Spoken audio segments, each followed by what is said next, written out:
afternoon here in Lagos, Nigeria, and lunchtime politics begins right now. Rivers State government doubles down on the planned local government election for Saturday, and the All Progressives Congress APC says it will participate as well. That's in spite of conflicting court orders. A sad day in Benue State as suspected herdsmen are reported to have killed 2 soldiers and 7 villagers, including the village head of Eguma village of Agatu local government area.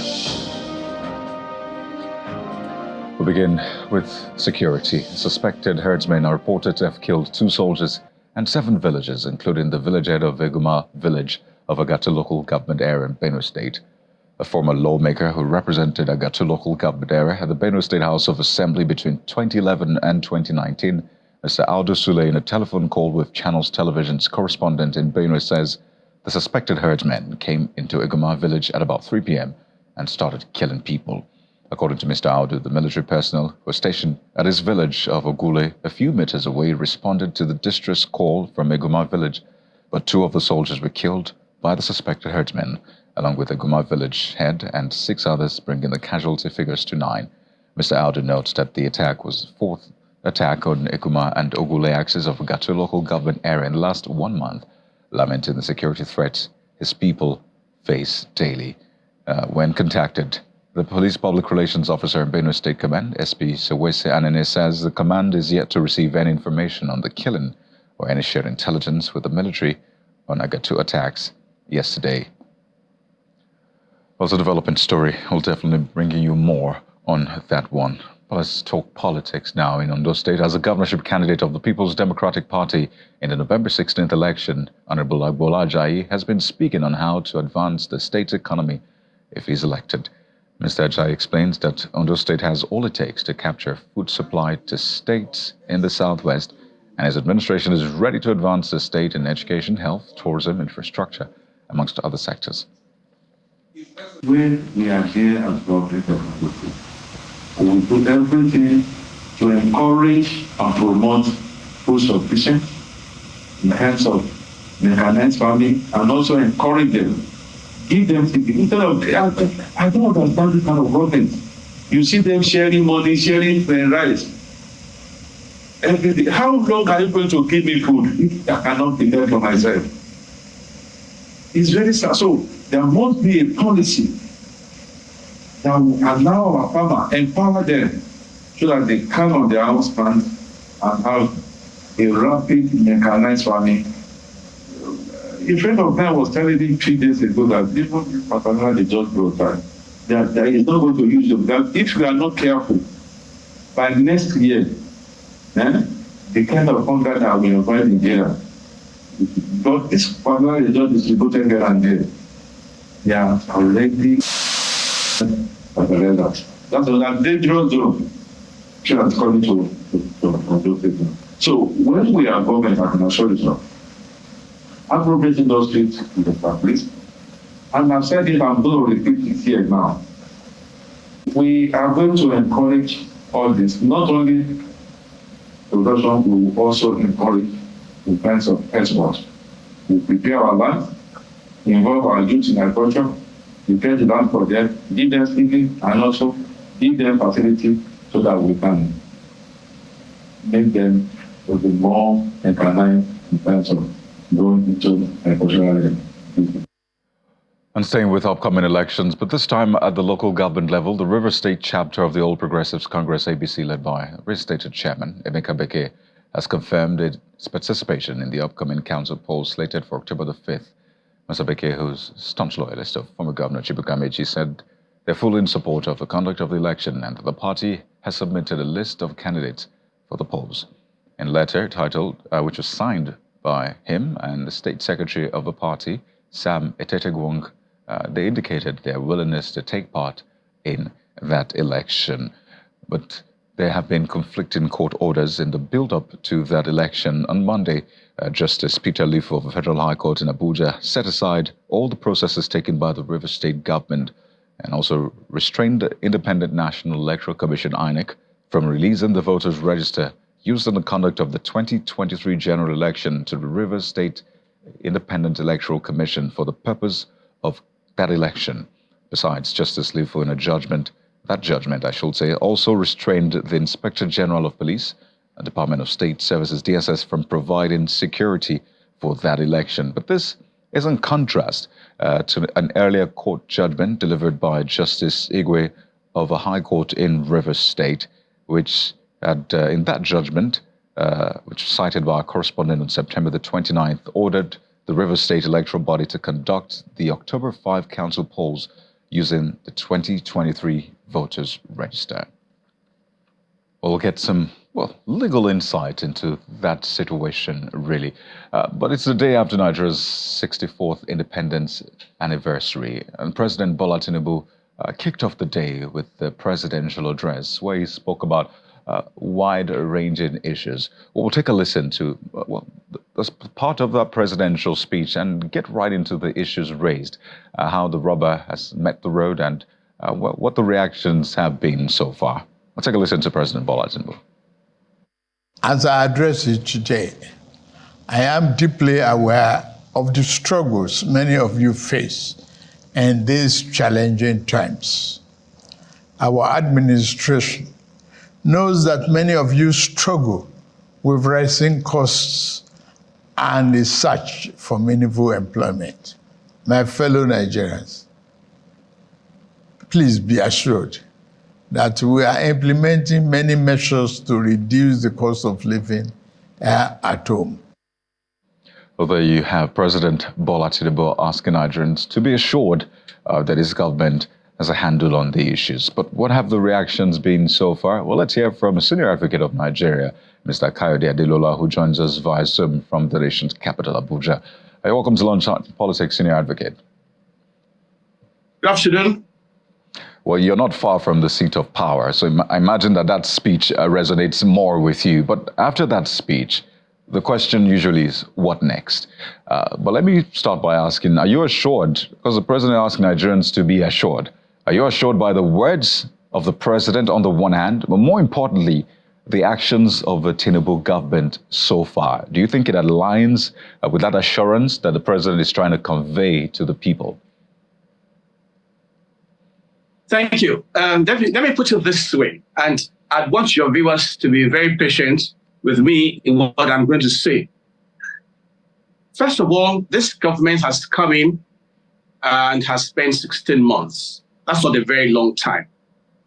But whether it is a long time or not is not very relevant to the man on the street. What a Nigerian wants to see is a standard of living that takes him beyond that of a man in the jungle. We are practicing democracy. That means, as it is interpreted, government of the people. That is, we are the people in government by virtue of our representatives whom we have elected, of the people and for the people. Now, let's face it. What I think our president should be doing is, in a manner of speaking, come to television and say to Nigerians, make una no vex. Because people are very angry. Whether you think it's justified or not is a different story. The man on the street doesn't understand what you mean by external reserves being 37 billion. He doesn't understand it. He doesn't understand what you mean by your debt service ratio coming down from 90% to 67%. He doesn't understand it. He doesn't understand what you mean by your taking charge of the macroeconomics and microeconomics and the fiscal policies. It does not resonate with him. What a Nigerian wants is to have the greatest good for the greatest number. We're about 200 million people. The greatest good you can give to the greatest number is to ensure that every Nigerian does not go to bed without supper.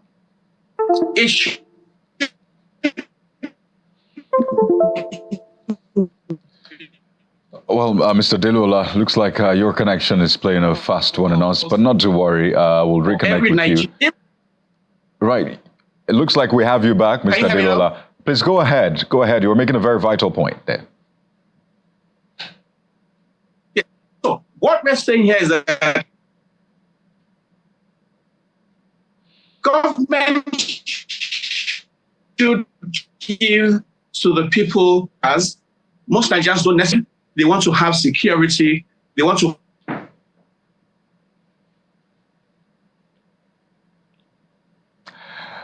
Well, so okay. young people are going to be allowed to participate in governance. It means that, like he said, this confab, which is to be held over a 30-day period, should be taken seriously. It shouldn't just be another jamboree. It should be an opportunity for the young people to be heard. But then again, the United Nations defines the youth as people from age 12 to 24. I think maybe we could extend it to about 35 and listen to these people who have intellect, who have knowledge, who have exposure, who have the ability to. I'd like to also point out that agriculture should be one major aspect of our economy and social life that we must pay attention to. In most parts of the world, 25% of the population play a major role in that. And agriculture is not about hoes and cutlasses. It's about a whole chain. There are those who are going to be farm workers, there are those who are going to be equipment technicians, there are those who are going to be agricultural agents, there are those who are going to be people who are going to be marketing, there are those who are going to be exporters. Let everybody be able to participate. But I think our president should actually tell us that there is light at the end of the tunnel. When the light at the end of the tunnel is shown, we will all see it. Well, it's always, concerning when you hear, at least from political, watchers or, political people, I shall say, that they always say that you don't apologize in such manner, so you don't get in trouble, and then your word will be used against you. They believe that apology is some sort of admittance of failure, but clearly that is not backed with reality. So I just wanted to piggyback on that point you made about maybe the president should have apologized to Nigerians, because whether you like it or not, his policies are adversely affecting the people. So maybe an apology would be in order, but clearly we didn't see that from the president. Maybe it's, again, his advisors saying, no, don't admit. If you apologize, it maybe shows that you made a big mistake. But let's talk about what then happens after the speech, because Nigerians are not new to speeches. If there's anything they get in abundance, it is speech. They are talked at from time to time. They get these speeches. So what next after this speech, really? What do you expect to be seen?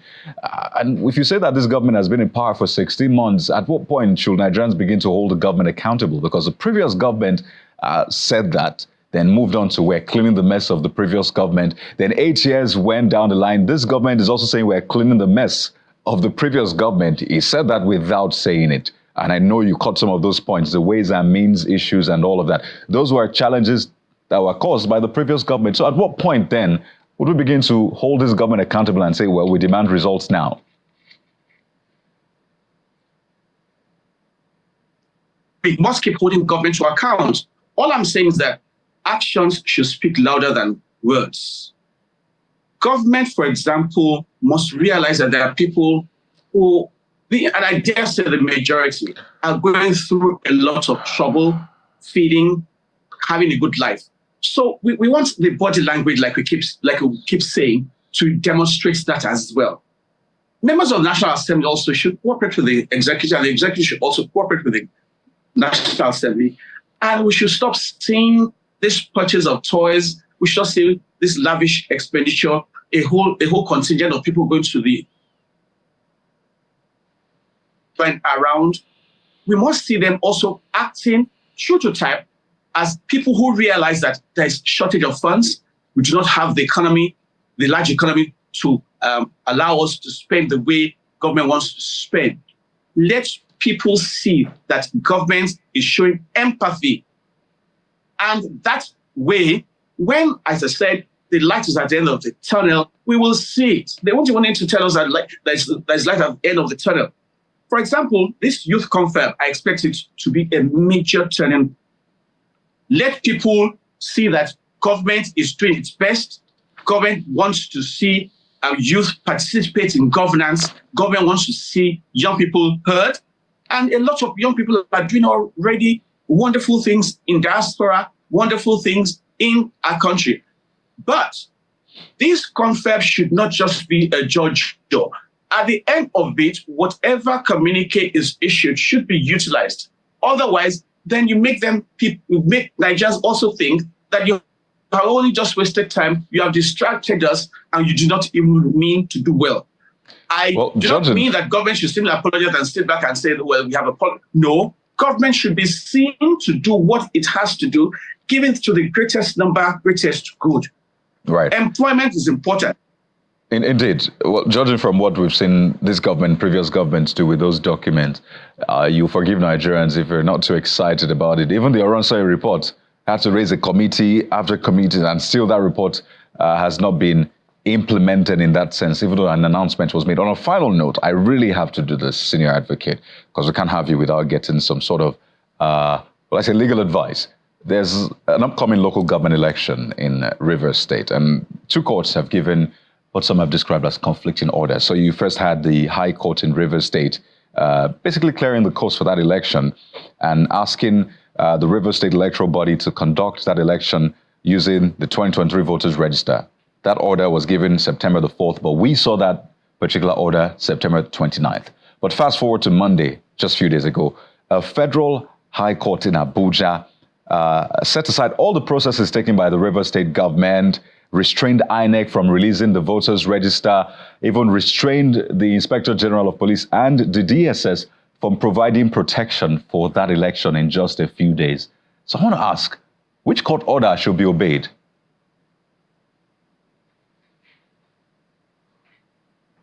Oh dear, it looks like... For me, I won't take your time. When an order of court has been given, it must be obeyed until it is set aside on appeal. So the order which came first, I think, in my own opinion, should be obeyed. Now, a conflicting order has come from a court of coordination of powers. How do we continue to have conflicting orders? The Chief Justice of the Federation mentioned this just 2 days ago when she was sworn the new senior advocates of Nigeria and kicked off the new legal year. We must stop this. The judge who gave that conflicting order, the question you must ask is, was he not addressed by the lawyers who appeared before him? Or were these lawyers also deliberate in being mischievous? I do not think my colleagues want to do that. So the question is, how did they... Well, Mr. Delola, this has been tricky from the scratch. But it looks like you're saying that the... we have to anchor at this point. It's been a very tricky one having this conversation, but at least we'll get some insight into these issues and what needs to be done. The CJN has a lot of work in that area, so we do hope that these things are cleared when at least she has a chance to. But we'd like to thank you so much, Senior Advocate of Nigeria, Kayode Delola, for your interventions at this very critical time. Thank you very much, sir. Well, let's turn our attention to what's playing out with Governor... Right, we'll take a break now. Right, when we return, we'll tell you about that and another issue which concerns the police. A video emerged on social media showing the police in Maroko, at least the holding area in Maroko, and people are wondering, are males and females being kept in the same area? We'll get clarity from the police spokesperson here in Lagos. That's in a moment. Stay with us.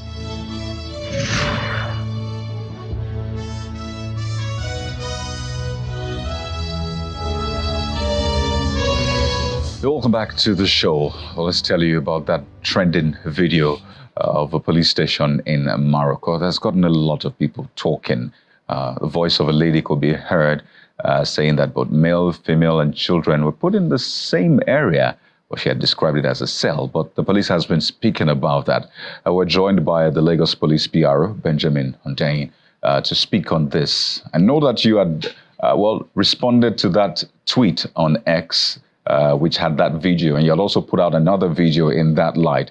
But speak to us about the other issues. First, you can respond to the point that was made about the voice in that video, wondering why men, women, children are put in the same place.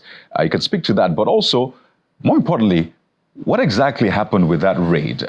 Was there a curfew? Why were the people, taken? Because they were moving at night. Is it a crime to also move at night, Mr. Ondeng? Thank you very much for that question. The truth of the matter is that the Lekki Residents Association wrote to the Divisional Police Officer, that's the DPO, Maroko Division, which covers that area, complaining about the presence of undesirable elements, particularly not residents, in that area, especially at night, late at night, and that they were constituting a security risk in that area. So we've got that repeated complaints from Lekki Residents Association. So the DPO did his own findings and found that truly some people that had no business being there would just flood that area at night. So that was what prompted that raid. So it was indeed a raid, but it was because we received a series of complaints from Lekki Residents Association. So the pattern is when you raid, the possibility is there that you would have picked some innocent people. So the pattern is when you raid, you take them to your office and screen them one after the other. And those that are not culpable of any offense would be allowed to go, while those that are found culpable would now be detained. So where that lady did that video is just a holding area, and that's why she has a phone with her. If you have to detain a suspect, you would actually collect their phones from them.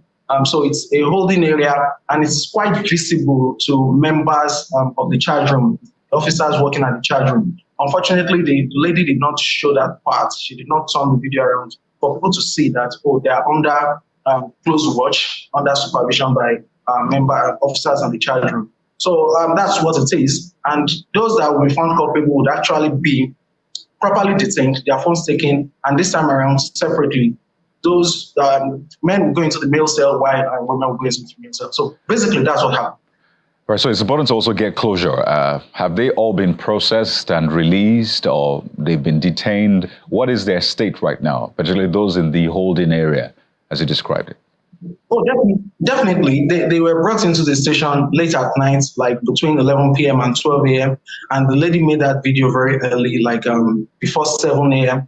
So even if she hadn't made that video, the processing of the suspects, the interrogation and the profiling would have been concluded before 8 a.m. So yes, that has been done. And those children in the cell that were found roaming and brought to the station, they were also kept in protective custody, have been handed over to their guardians after they were contacted. So everything has been sorted since that day. That's it. And they've all been released, including the woman who made that video. Oh, the woman who made that video was released the same day. During the processing, the interrogation, it was discovered that there was nothing incriminating about her. She was released that day, yes. Right, because for a lot of people, they thought we had been done with the raids and all of that. But it's interesting you provide the context. One more thing, though. Seeing that video, it left a lot to be desired. Seeing the state of that holding area, as you describe it, there was no covering.